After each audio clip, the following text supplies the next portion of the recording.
Hi friends, இன்றைக்கி October 7ஆம் தேதி. இன்றைக்கி பாண்டியன் ஸ்டோர் சீசன் 2ல் என்ன நடக்குதுன்னு சொல்லிட்டு பார்த்தீங்கன்னா, அது எப்படின்னு தெரிலங்க. பாண்டியன் கரெக்டாக கதிர்கிட்ட வந்து நீ தான் பணம் எடுத்தியான்னு சொல்லி கேட்டார் இல்லையா. ராஜு கூட சண்டை போட்டாங்க.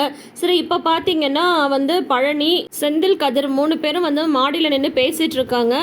எப்படி என் மாமா கரெக்டாக வந்து உங்ககிட்டயே வந்து நின்னார் பார்த்துல, அதுதான்டா அவர் திறமை அப்படின்னு சொல்லிட்டு பழனி வந்து சொல்லிட்டுருக்காரு. எப்படியும் நாளைக்கு வந்து கச்சேரி தான், என்ன பண்ணுறதுன்னு ஒன்றுமே புரியலையே அப்படின்னு சொல்லிட்டு இவங்க 3 பேர் பேசிட்டு இருக்காங்க. செந்தில், எப்படா இதை வந்து சமாளிக்க போகிறோம் அப்படின்லாம் வந்து கேட்டுட்டு இருக்காரு பழனி. கரெக்டாக சரவணன் அங்கே வராங்க. என்ன 3 பேரும் என்னை விட்டுட்டு நீங்கள் மட்டும் வந்து தனியாக என்ன பேசிட்டு இருக்கீங்க அப்படின்னதும், அதெல்லாம் ஒன்றும் இல்லைண்ணே, சும்மா தான் பேசிகிட்டு இருந்தோம் அப்படின்னு சொல்லிட்டு கதிர் வந்து சொல்கிறாரு. முன்கூட்டியே பழனிகிட்ட சொல்லிடுறாரு, அண்ணனுக்கு இந்த விஷயம் தெரியக்கூடாது மாமா, நீ எதுவும் உளறி வைக்காத அப்படின்னு சொல்லிட்டு சொல்லி தான் வச்சுருக்காரு. இருந்தாலுமே வந்து என்ன பெருசாக வந்து பேசிட்டு போகிறோம், எல்லாம் உன்னைய பற்றி தான் அப்படின்னு சொல்லிட்டு இருக்காங்க. என்னை பற்றி என்ன அப்படின்னு சொல்லிட்டு கேட்குறாங்க. அப்புறம் வந்து ஒன்றும் இல்லைடா, சும்மா தான், நாளைக்கு உனக்கு ரெஜிஸ்டர் கல்யாணம் நடக்க போகுதுல்ல, அதை பற்றி தான் அப்படின்னு சொல்லிட்டு இருக்கும்போது, அதெல்லாம் ஒன்றும் இல்லை மாமா, எனக்கு என் மனசில் வந்து வேற ஒரு விஷயம் ஓடிட்டே இருக்குது அப்படின்றாரு சரவணன். என்ன அப்படின்னு சொல்லிட்டு கேட்கவும் உடனே வந்து சொல்கிறாரு, எப்படி டக்குன்னு அப்பாவோட அக்கௌண்ட்லேருந்து 10,000 ரூபாய் குறைஞ்சிருக்கும் அப்படின்னதும், எதை பற்றி நம்ம பேசக்கூடாதுன்னு நினைக்கிறோமோ அதே டாபிக் ஆரம்பிக்கிறானே அப்படின்ட்டு பழனி வந்து நினச்சிட்டு இருக்கும்போது, உடனே வந்து எப்படி மாமா அது வந்து நடந்திருக்கும் அப்படின்னு சொல்லிட்டு யோசிக்கிறாங்க. யோசிச்சுட்டு இருக்கும் போதே, எல்லாம் உனக்காக எடுத்தது தான் அப்படின்னு சொல்லிட்டு சொல்லிடுறாரு பழனி. உடனே டக்குன்னு சரவணனுக்கு வந்து ஸ்ட்ரைக் ஆகுது. மாமா ஏன் மாமா அப்படின்றாரு கதிரும் செந்திலும். உடனே வந்து சரவணன் வந்து சொல்கிறாங்க, யோசிச்சு பார்க்குறாங்க. யோசிச்சுட்டு, ஏய் அப்படின்னா அந்த பணத்தை தான் நீ எடுத்து எனக்கு வந்து ஊருக்கு வந்து அனுப்பிச்சி வச்சியா? நீ வந்து பணம் அனுப்பணுன்றதுக்காக நான் உனக்கு அப்போ ஃபோன் பண்ணவே இல்லைடா, இந்த மாதிரி ஒரு பிரச்சனைன்னு சொல்ல தான்டா ஃபோன் பண்ணேன், எதுக்குடா அப்போ அந்த பணத்தை வந்து எடுத்து அனுப்புன அப்படின்னு சொல்லிட்டு கேட்குறாரு. அப்பா வந்து நாளைக்கு மட்டும் பேங்க்கில் கண்டுபிடிச்சிட்டாருன்னா எவ்வளோ பெரிய பிரச்சனையாகும் தெரியுமா, நான் இப்பயே போய் அப்பாட்ட சொல்கிறேன் அப்படின்றாரு சரவணன். ஆனால் என்ன, நில்லுண்ணா, நீ எதுவும் சொல்லக்கூடாது, ஒன்றும் பிரச்சனையாகாது, அப்படியே பிரச்சனையானாலும் நாங்கள் வந்து பார்த்துக்குறோம் சரியா? நீ என்ன வேணும்னு பணம் வேணும்னு தான் நீ கேட்கலையே, நானாக தானே கொடுத்தேன், அதனால் நீ அமைதியாக இரு அப்படின்னு சொல்லிட்டு இருக்காரு கதிர். அது எப்படிரா, அப்பா வந்து நாளைக்கு உன்னை எப்படியெல்லாம் வந்து திட்டி எடுப்பார் தெரியுமா, அதெல்லாம் பார்த்துட்டு என்னை வந்து சும்மா இருக்க சொல்கிறியா? நான் பண்ண தப்புக்கு நீ என்னடா பண்ணுவ அப்படின்னு சொல்லிட்டு கேட்குறாரு இவர்.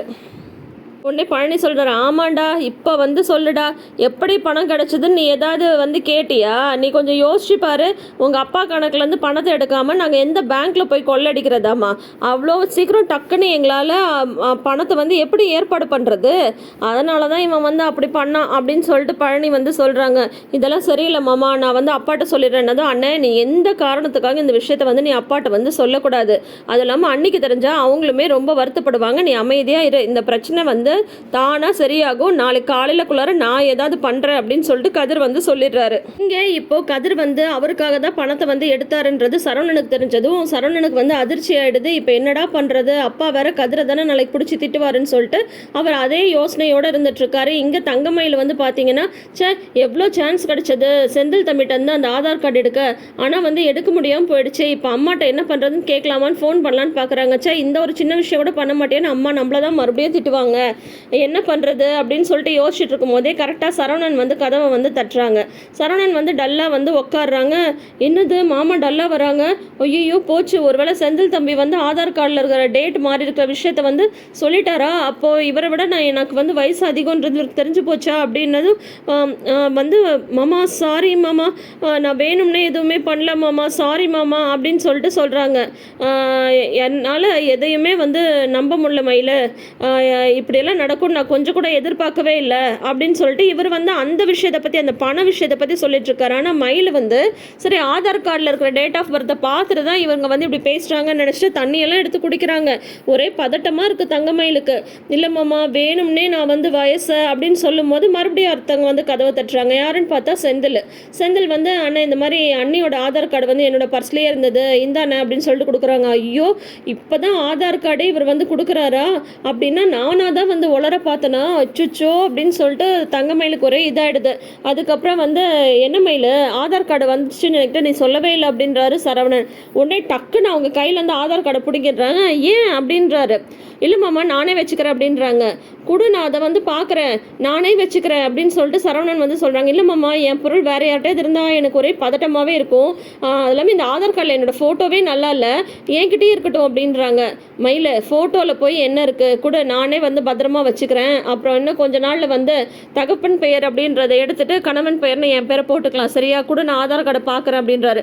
அதெல்லாம் ஒன்றும் வேணாமாம்மா, நாளைக்கு வேறு அங்கே வேறு போகணும்ல, நீங்கள் படுங்க மாமா, எதனால் நாளைக்கு வந்து பார்த்துக்கலாம், என் பொருளை என்கிட்டே இருக்கட்டுமே, அப்போ தான் எனக்கு வந்து பத்திரமா இருக்கிற மாதிரி இருக்கும் அப்படின்னதும் உடனே வந்து பார்த்தீங்கன்னா செந்தில் கதிரில் வர சொல்லிடுறாங்க. இந்த மாதிரி பணம் எடுத்த விஷயம் வந்து அன்னைக்கு தெரிய வேணாம், அன்னி வருத்தப்படுவாங்கன்னு சொல்லிட்டு. சரின்ட்டு சரவணனுமே எதுவுமே சொல்கிறதில்ல. ஆனால் அவர் மனசில் வந்து அதே சிந்தனை ஓடிட்டே இருக்குது. என்னடா கதிர் எப்படா சமாளிப்பான் அப்படின்னு சொல்லிட்டு அதுவே ஓடிட்டுருக்கு.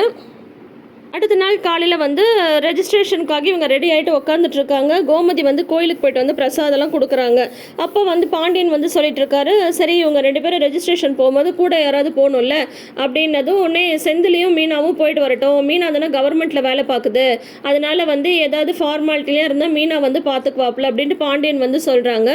சரி மாமா அப்படின்னா நான் பெர்மிஷன் போட்டுறேன் அப்படின்னு சொல்லிட்டு சொல்கிறாங்க.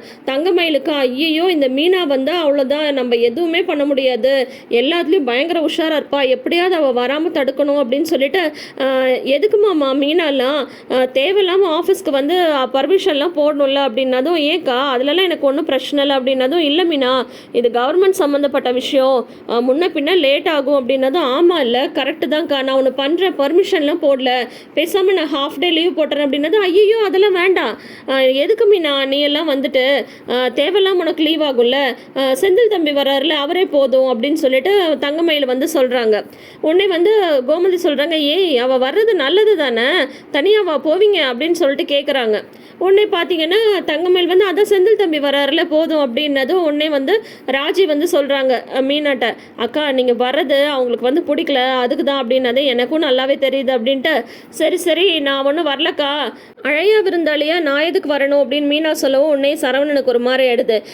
ஏன்பா நீ இந்த மாதிரி அழையா விருந்தாளி அப்படி இப்படின்னு பெரிய வார்த்தைலாம் சொல்கிற, தேவையில்லாமல் உனக்கு ஹாஃப் டே லீவ் ஆகும் தானே, நீ மற்றபடி எதுவும் நினச்சிக்காது அப்படின்னதும், ஐயோ மீனா நீங்கள் வந்து தப்பாக புரிஞ்சுக்கிட்டீங்க, உங்களுக்கு வந்து லீவ் ஆகிடும்னு சொல்லிட்டு தான் நான் அப்படி சொன்னேன்னதும், சரிக்கா ஓகே அப்படின்னு சொல்லிட்டு மீனா வந்து சொல்லிடுறாங்க. என்ன செந்தில் நீ வந்து போயிட்டு வந்துடுறதானே அப்படின்னு சொல்லிட்டு பாண்டியன் வந்து கேட்குறாங்க. அப்பா நீங்கள் வந்து காரைக்குடியில் ஒருத்தவங்களை பார்க்க போகணும்னு சொல்லியிருந்தீங்க அப்படின்னதும், அடா ஆமாடா நான் பார்த்தியா அந்த வேலையை நான் வந்து மறந்தே போயிட்டேனே, அப்போ இவங்களை எப்படி நம்ம என்ன தனியாக அனுப்ப முடியும் அப்படின்னு இவங்க வந்து யோசிச்சுட்டு இருக்கும்போது, பழனியை வேணால் கூட அனுப்பலாம் அப்படின்னதும், நான் எப்படி போக முடியும் அப்படின்னு பழனி சொல்லிட்டுருக்காரு. இல்லை நானும் வந்து அவங்களோட போயிட்டா செந்திலும் வந்து காரைக்குடிக்கு போயிடுவான், அப்புறம் கடையில் நீங்களும் தாத்தாவும் மட்டும்தானே இருக்கணும், எப்படி சமாளிப்பீங்க மச்சான் அப்படின்லாம் சொல்லிட்டுருக்காரு.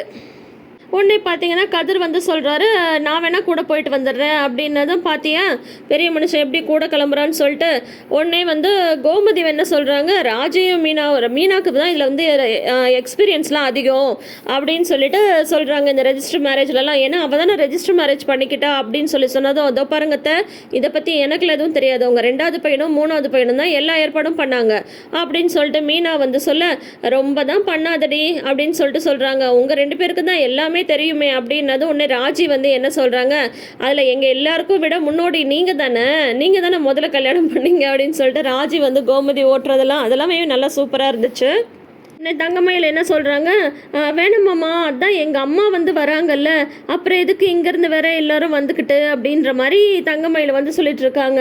உடனே கோமதி வந்து சொல்கிறாங்க, அது என்னம்மா நீ வந்து அப்படி சொல்லிட்ட, உங்கள் வீட்டு சைட்லேருந்து உங்கள் அம்மா வரும்போது நம்ம வீட்டு சைட்லேருந்து யாராவது வர வேண்டாமா, அதனால கதிரராஜியும் போகட்டும் அப்படின்னு சொல்லிட்டு இருக்காங்க. இப்போ தங்கமயிலுக்கு பார்த்தீங்கன்னா ஒரே பதட்டமாக இருக்குது, இந்த ரெஜிஸ்ட்ரேஷன் முடிகிற வரைக்கும் இந்த ஆதார் கார்டை யாரும் பார்த்துடக்கூடாது, அவங்களோட டேட் ஆஃப் பர்த் யாருக்கும் தெரிஞ்சிடக்கூடாது அப்படின்றதுல ஒரே பதட்டமாக இருக்காங்க தங்கமயில்.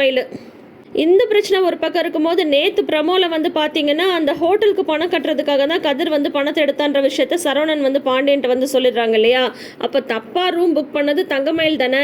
இப்போ பாண்டியன் என்ன பண்ணுறாருன்னு சொல்லிட்டு பார்க்கலாம். வார்த்தைக்கு வார்த்தை தங்கமயில் அப்படி இப்படி எவ்வளோ பொறுப்பாக இருக்கு அப்படி இப்படின்னு சொல்லிட்டு மீனாவையும் ராஜியும் இறக்கி வச்சு பேசிட்டே இருப்பார்ல.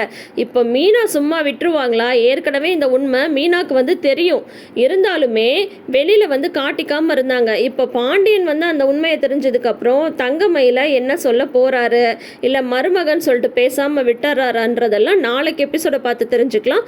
தொடர்ந்து வீடியோஸ்க்கு நம்ம சேனலை சப்ஸ்கிரைப் பண்ணிக்கோங்க. நோட்டிஃபிகேஷன் பெல் ஐக்கானில் ஆல் சிம்பிள் கிளிக் பண்ணிக்கோங்க. தேங்க்யூ.